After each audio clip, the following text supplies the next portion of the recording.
नमस्कार दोस्तों, एक बार फिर स्वागत है आपका अपने YouTube चैनल में।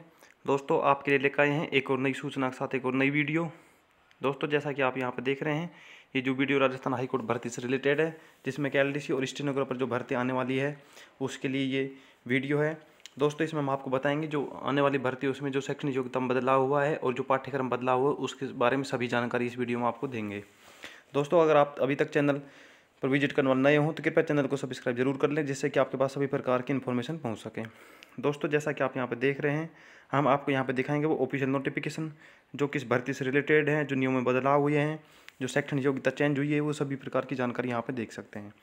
दोस्तों, जैसा कि आप यहाँ पर देख रहे हैं, government of Rajasthan, department of personnel, Jaipur, date है 28 जनवरी 2019।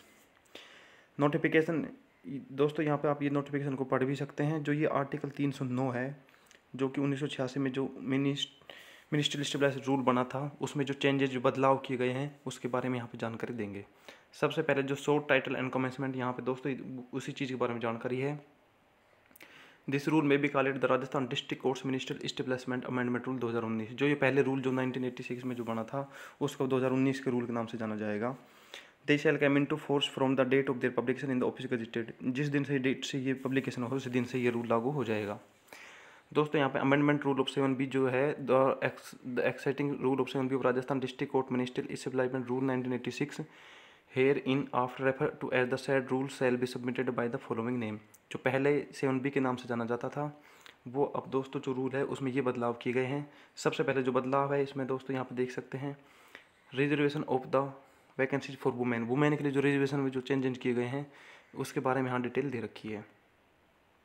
दोस्तों, आप यहाँ देख सकते हैं, जो वुमेन कैंडिडेट उनके लिए 30% category wise in the direct recruitment, जो भी सीधी भर्ती होंगी उनमें 30% इनका रिजर्वेशन रहेगा। और जो 30% जो रिजर्वेशन है उसमें से जो डिवोर्स और विडो कोटा की जो महिलाएं होती हैं, विधवा परित्यक्त, उनका रेशियो जो रहेगा 80:20 का रहेगा। और अगर in the event of non availability of the eligible and suitable candidates either in widow और divorce in particularly year the vacancy में first be filled by the interchanges. अगर उस साल में जो भर्ती निकली और उसमें ये सीटें खाली रह जाती विडो और डिवोर्स की, तो उनको महिलाओं के द्वारा भरा जाएगा। और अगर महिलाएं भी उसमें नॉन अवेलेबिलिटी रहेगी तो उन सीटों को मेल कैंडिडेट के द्वारा भरा जाएगा। इसमें यहाँ पर वो दे रखा है, यहाँ पे देख सकते, by the male candidate of the category for which vacancy is reserved the vacancy for women candidate shall not be carried forward to the subsequent year. मतलब बैकलॉग में कोई भी वैकेंसी नहीं रखी जाएगी, या तो उसको महिला का विधवा कोटा किया तो विधवा से, नहीं तो महिला से भी अगर सीट वैकेंट रह जाती है तो उनको मेल कैंडिडेट के द्वारा भरा जाएगा। यहाँ पे रिजर्वेशन रिलेटेड है। उसके बाद में यहाँ पे जो अमेंडमेंट रूल ऑफ 7C है, ये जो आउटस्टैंडिंग जो स्पोर्ट्स पर्सन के अंतर्गत आते हैं उससे रिलेटेड है। दोस्तों, यहाँ पे जो ये रूल दे रखे हैं, ये सब दे रखे हैं जो स्पोर्ट पर्सन जो कोटा होता है उसके अंदर कौन कौन आते हैं। इसमें सबसे पहले जो रिप्रेजेंट किया हो किसी ने इंडिया टीम में, इंडिविजुअल और टीम इवेंट, या तो उसमें खेला हो या उसमें पार्टिसिपेट किया हो, उसी के साथ इंडियन टीम के अंदर ये जो खेला है, ये फेडरेशन हो स्पोर्ट्स में, या फिर यहाँ पे इंडियन स्कूल स्पोर्ट फेडरेशन हो, इनमें से किसी भी गेम में अगर वो खेला हो तो उसको स्पोर्ट्समैन के अंदर माना जाएगा। या फिर यहाँ पर medal winner in the individual और team event in any national tournament of any sports and games. और इसके साथ अगर मेडल विनर हो all India inter university tournament in individual event और team event in the any sports. जो university tournament होते हैं उनके अंदर अगर वो मेडल विनर होता है तो भी उसको स्पोर्ट्स कोटा के अंदर लिया जाएगा।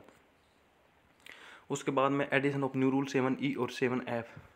यहाँ पे जो पहले 7D के नाम से जो रूल जाना जाता था उसको 7E और 7F के नाम से जाना जाएगा।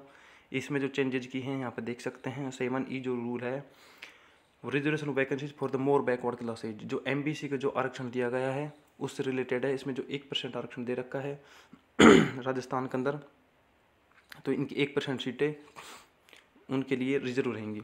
इन the event of non availability of eligible and suitable candidate amongst more backward, अगर MBC के अंदर ये कैंडिडेट अगर नहीं एलिजिबल होते हैं तो उनके अंदर जो सीटें खाली रहेंगी उनको बैकवर्ड क्लास में नहीं रखा जाएगा, बैकलॉग के अंदर नहीं रखा जाएगा। उसी वैकेंसी के अंदर उन्हीं और जो कैंडिडेट आएंगे और कैटेगरी को उनसे उनको फिलअप किया जाएगा। इसी के साथ 7F जो है वो एक्स सर्विसमैन से रिलेटेड है, ये रिजर्वेशन रहेगा एक्स सर्विसमैन का।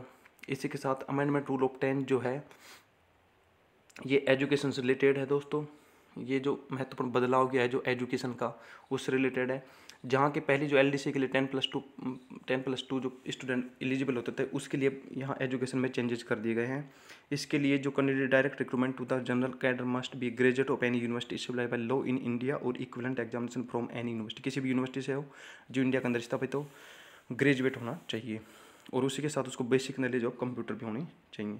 तो दोस्तों ये एजुकेशन में जो चेंज किया है वो यहाँ पर आप देख सकते हैं। जो पहले 10+2 था अब उसको ग्रेजुएशन कर दिया गया है। ये रूल राजस्थान हाई कोर्ट की जो भर्ती है उसके अंदर लगा दिया गया है। और यहाँ पे एक और जो चेंज किया है, जो 4th ग्रेड के जो एम्प्लॉय होते थे उनका जो प्रमोशन होता था उनको भी अब जो सीनियर सेकेंडरी एग्जामिनेशन और its equivalent exams of Rajasthan secondary board, मतलब ये 10+2 पास होने चाहिए वो भी, उसके साथ जो क्लास 4th के जो कर्मचारी होते हैं उनको प्रमोशन मिल सकेगा। इसी के साथ दोस्तों यहाँ पे जो रूल ऑफ 14 जो है इसके अंदर जहाँ सब रूल ऑफ वैल्यू इसमें जो दिया गया है वो दे रखा है। Past and department examinations of senior measurement and according to syllabus and instructions in schedule 4 shall be deleted. जिन सब रूल जो पहले के जो रूल उन सब रूल को जो सब रूल है वो उसको डिलीट कर दिया गया है। इसमें जो चेंजेज किए हैं वो यहाँ पे आप देख सकते हैं। यहाँ पे ये जो अमेंडमेंट है कन्फर्मेशन का है। A provident shall be confirm in his appointment at the end of the period of the probation if the appointing authority is satisfied that his integrity is unquestionable and that he is otherwise fit for.